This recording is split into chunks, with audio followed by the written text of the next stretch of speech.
The country of Great Britain is a railway country, with a history that spans the course of 150 years, with many stories to tell.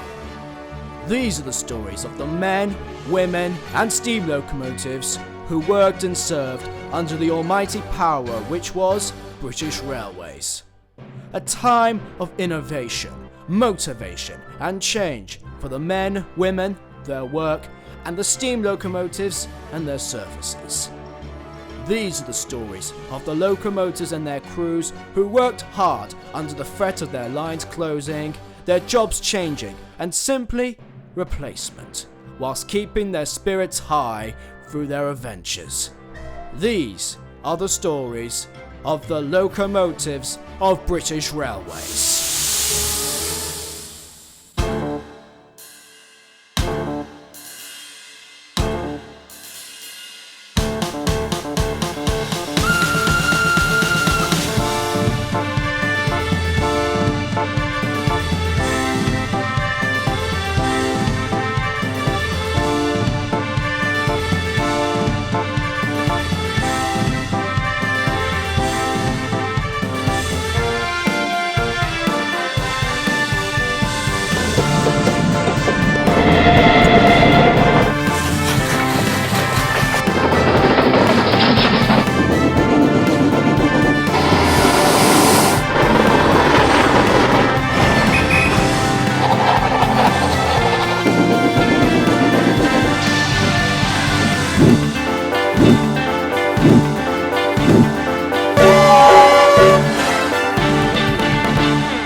Episode 4 222 Squadron Storms Through.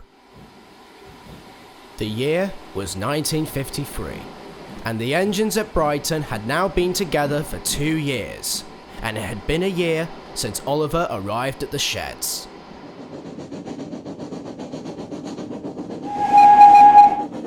Now all the engines had got used to each other's company, and life was carrying on just as it always has. That was until the Great Storm came. In January 1953, a great storm came around, bringing with it a mass amount of floods. This was to become known as the North Sea Flood. A combination of strong tides, along with European windstorms, it flooded major towns and villages in the country surrounding the North Sea coast, striking areas around England, Scotland, Belgium, and especially the Netherlands, and the people that were affected by this great force.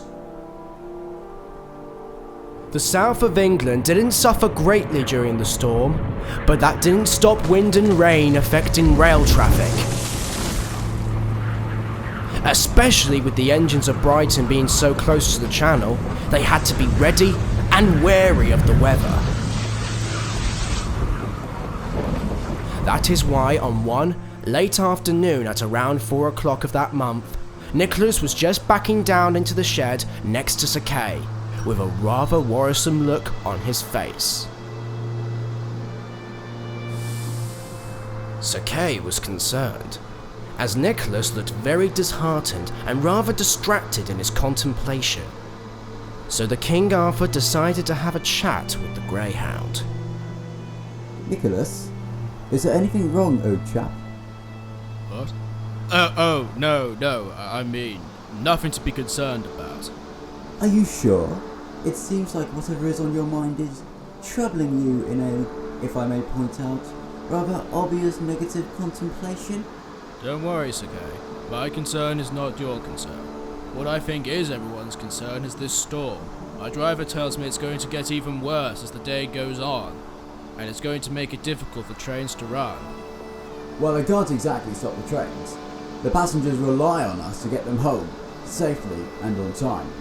In this storm, Sir Kay, I think you'd be lucky to see any trains running at all. From my point of view, if the trains are running safely, then it doesn't matter when they arrive in this storm. Nevertheless, I do get rather concerned for our engines if they don't turn up back at Brighton on time. This storm is getting much worse, as you said, and that can usually cause trouble for the running of the locomotive and its train. Or they might not be running at all. What do you mean, Nicholas? Well, it's like we've been saying.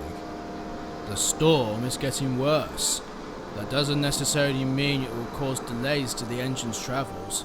The storm might cause mechanical damage. It's definitely going to be a challenge for the engines to get through. I just hope that everyone gets back safely and that everyone is accounted for. Kay started to look even more nervous. As he looked around the sheds, he could see that Johnnie was indeed unaccounted for, which made the engine prey on his tender that the Battle of Britain will be joining the rest of the engines in the sheds that night. Speaking of which, Johnnie was journeying back to Brighton with a full load of commuters on his train, and they were all anxious to get back to their homes out of the pouring rain and wind, and the cramped coaches. Johnnie realises this. Knowing that he had a duty to his passengers to get them home safely, the Pacific decided to go through the hospitable wind and rain, station by station. Clapham Junction, East Croydon, and at 3 bridges, Johnnie stopped to take on more water. Oh my Ashford, with all that rain that's pouring on the tracks right now, you wonder what's the point filling up with water. Mother Nature can just do it for us. Perhaps, but I'd rather it come from a water tank anyway. Yeah, I know it's all water, but I'm not enjoying this rain. And I wouldn't really like it in my tanks, no matter how fresh it is. Whilst Johnnie was filling up with more water, passengers were cramming in and out of the coaches, taking shelter underneath the canopies and inside the waiting rooms of the station. But there was one passenger who wasn't. A little girl named Rosie, who she and her father always travelled on the London to Brighton line rather frequently to go to a well-established girls' school in the capital. She knew all the engines' names and would always say hello to them every time she saw them on their travels. She and her father are always seen frequently on Sir Kay's trains and is sometimes disappointed when she couldn't be pulled by him. Hi, Johnnie. Where is Sir Kay? Oh, I'm afraid he's at Brighton right now, Rosie. He doesn't usually pull this train. Would you like me to say hello to him for you when I get back to Brighton? Yes, please. The Pacific looked at the little girl curiously. You don't usually travel on this train, Rosie. No, Daddy says we must get home quickly because of the big storm. I don't know anything else. He's probably just being concerned and curious, that's all. I hear that's what dads do. Rosie, come on, darling. We need to get on the train. Bye, Johnnie. Rosie waved to Johnnie and his crew. She then ran back to her father, and the two of them then proceeded into their compartment inside one of the carriages. Afternoon, Mike. Johnnie. All right, Percy. You alright, Percy? What's the news? Oh, not good news, I'm afraid, Guy. I've just listened to the wireless. It turns out that this storm is delaying trains all across the south and north coast. It's worse out near the beaches, and now the forecast reckons there's going to be more wind and rain on the way. This was bad. Johnnie now felt a great weight on his tender. Seeing Rosie and her father trying to get home, as well as the other passengers on board, was worrying. Couple that up with the bad weather ahead of them, Johnnie now felt a great deal of pressure to get these passengers home out of the weather before it gets too bad to travel along the tracks. We're gonna have to get a move on pretty soon. Are we all tanked up, Guy? Yep, all set. Ready on your whistle, Percy. Right you are then. Percy then headed back to his guard's van. Get in quickly, please. As fast as you can. And with that, the guard blew his whistle, and Johnnie stormed out of the station, slipping on the wet rails. Keep up the sand, Guy. It's gonna be slippy on the way home. Gotcha, Mike.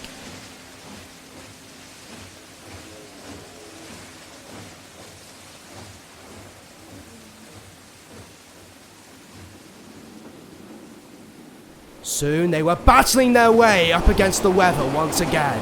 Johnny tried his best to make the ride comfortable for the passengers, as the overbearing thought of him not being able to take them home through the weather took over him, and he decided to just concentrate on getting themselves through the weather. The driver noticed this. Hey guy, do you think everything is okay with Johnny? To be honest, I can't really tell, Mike. Not in this weather anyway. But he does seem pretty determined about something. I'll try and check. Johnny, are you okay? Never better, Mike. Why? Not sure. It's just like you're not all that focused on the comfort of the passengers behind you. Don't worry. Passengers, number one priority. I'll get them through this weather, no matter what. Driver Mike's concern increased as he popped his head back into the cab and checked the gauges.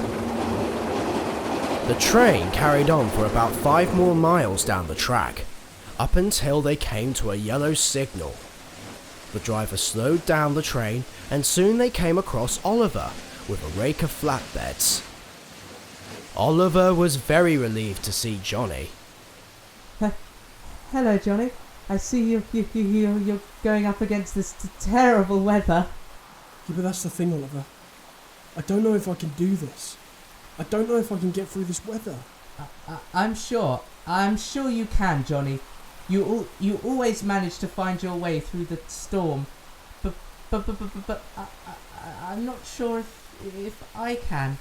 I think oh dear. I think I've run out of sand. Any chance of a push? Johnny now felt conflicted. He wanted to help, but he didn't want to risk any chance of not being able to take his passengers home through the storm. Therefore, any delay could increase that chance. Oh, well, I really do want to help, but I'm taking passengers home. It's more important. I'm sorry, Oliver. Come on, guys. Let's carry on. Mustn't stop. Mustn't stop.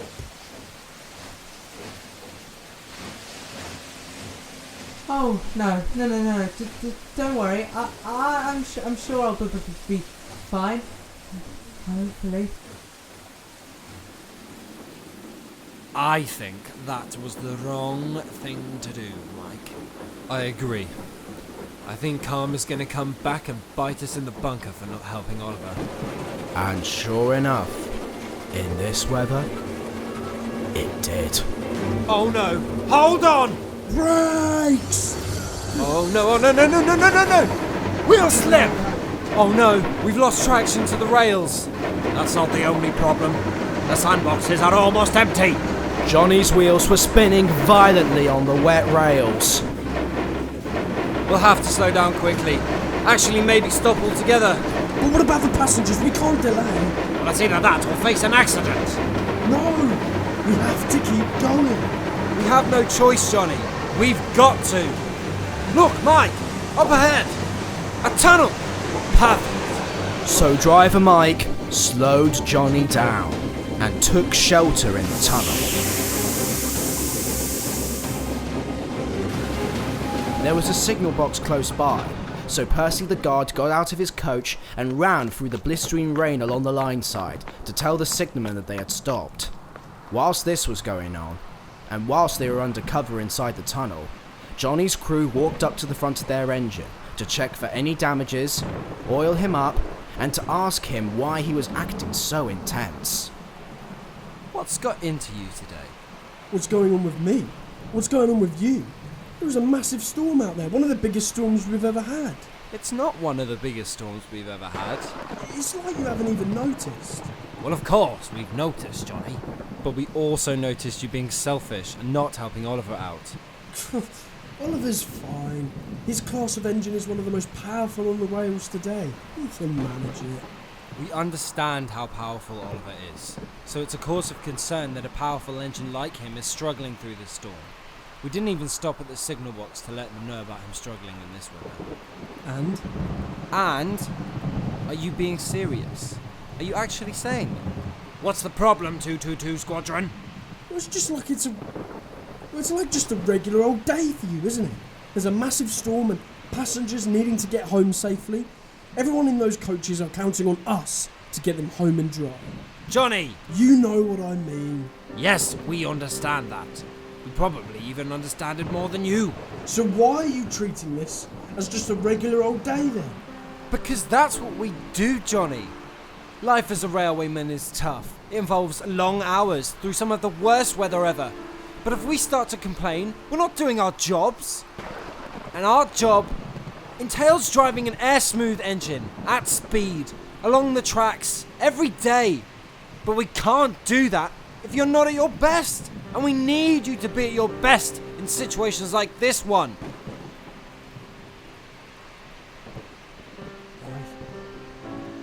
I had no idea. I'm sorry, chaps. We're sorry too. Communication between an engine and its crew is important. It's hard to get used to all this change whilst trying to keep up simple traditions. Well, I guess keeping busy stops you from thinking about all that. But hey, at least you have me to distract you two. Yep, till death do us part, 222 Squadron. Right, everything seems good. There is actually a red signal further up on the track, so we would have had to stop anyway, but we can still carry on. Hopefully the weather's not as bad as it was before. Well, it's still going to be tough with all that wind and rain still. But we wouldn't be doing this job if we weren't up to it. That's the spirit, Johnny. Let's go. And with that, Johnny's crew headed back into the cab, put on the regulator, stowed plenty of coal onto the fire, and headed out of the tunnel and gathered more speed onto the main line once again.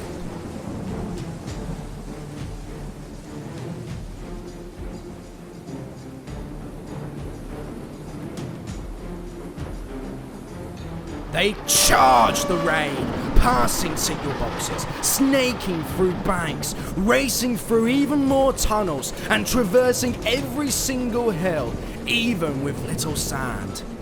With every ounce of steam, with every wheel turn, with every shovel of coal, and with every gallon of water, they propelled themselves through the abysmal elements. Soon they approached a junction, where they caught up with Oliver once again. Oh, Oliver, thank goodness. Is everything okay? Do you still need help, mate? Oh, I don't know. Johnny, I mean, you do need to get your passengers home safe and on time. You're right. I do need to get my passengers home safe and on time. But I also want my friend to go home and safe and on time. You're just too kind to point out that I was wrong before. But I've recently been told how to pull through the storm, and that is why I'm going to help you through the storm. Besides, us bullet engines always look out for each other and pull together. I don't know. It's okay, Oliver. I'll help you get over the next hill. Really? Of course. I mean, I haven't got much sand left, but at least I'll be using the last of it to help out a friend in need. And that's a friend indeed.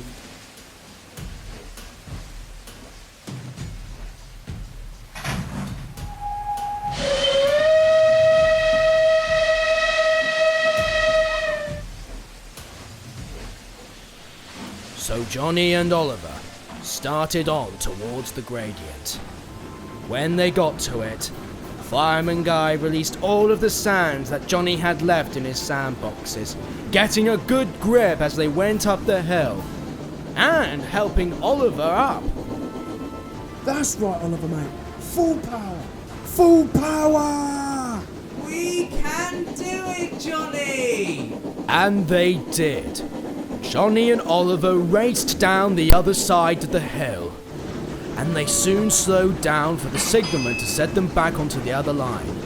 And soon the train was on its way once again back to Brighton. Even though they had no more sand left, they still had a good head of steam and plenty of determination. And indeed they still did, when they finally saw the picturesque sight of the central station, and of course, the sight of their friends, waiting for them in the shed.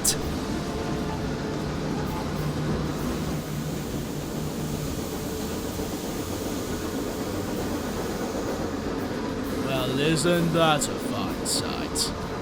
It's rather moving, in a way. But yes, it's good to see them home. And even though we were low on sand, we still carried on. I don't know, I just felt this determination after my crew and I had that talk in the tunnel. Well, it's a good thing you didn't stick in that tunnel for long. Anyone would think you were terrified of the rain. Well, that's definitely not true at all. Absolutely, Oliver. And at least they let the signalman know where they were. Even during a storm, 222 Squadron managed to keep to railway regulations. Well, it wasn't just me. When we arrived into Brighton's terminus, that little girl Rosie came up and thanked me for bringing her home. But really, it's Mike and Guy she should be thanking. That's rather nice that you think your crew deserves all the thanks, Johnny. But they're just treating today like it's an ordinary day for a railwayman. I think seeing it through to the end is gratitude enough for them. Your crew is certainly a remarkable duo. Thank you, Nicholas. Yes, indeed. Well done, 222 Squadron. I thought you were going to start calling me Johnny now. One thing at a time, my dear engine. One thing at a time. But here's something that's perplexing to me. Johnny, you were making such an effort to get your passengers home safely, which is valiant. But why did you take it so much to heart? I don't know. I guess with all the changes that come with being united as one railway, there's not time for spectacles like records or big events anymore. So maybe I just needed some sort of small victory. Well, times are changing. That I won't deny. But I am proud of you, Johnny. You tried to find victory, and you succeeded. You made the best out of a bad situation, even though you didn't realize it at first. So it was good when you finally did realize the positive. Maybe travesty is not so tragic. It all just depends on how you view it. Well, that's the thing. Like most things, it's all about interpretation. Exactly.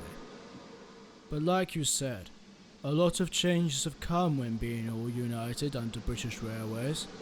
So maybe we all need victories like Johnny's one today. Because you never know what sort of changes are going to occur next. All the other engines took this with a grain of salt. But secretly there was something that Nicholas knew that the other engines didn't know. And Nicholas feared that the other engines might interpret it the wrong way. The right time will come, he said to himself. But if not, they will find out sooner or later somehow. As it was on this day, during the storm of 1953, that Nicholas was indeed right. Eventually, the engines and their crews would eventually find out. It was something that wasn't common knowledge yet, but it was something that the British Transport Commission recently said about the motive power on the rails. But that is, as of now, another story.